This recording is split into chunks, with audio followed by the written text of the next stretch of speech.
కొండైన లోయైన సమభూమి చేసేది నీవేగా నీవేగా. ఇబ్బంది కొలిమిలో నిర్మలము చేసేది నీవేగా నీ వాక్యేగా.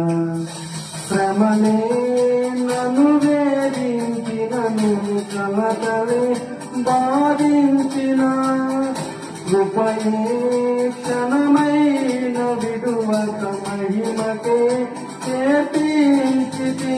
నిరీక్షించి కీర్తించును.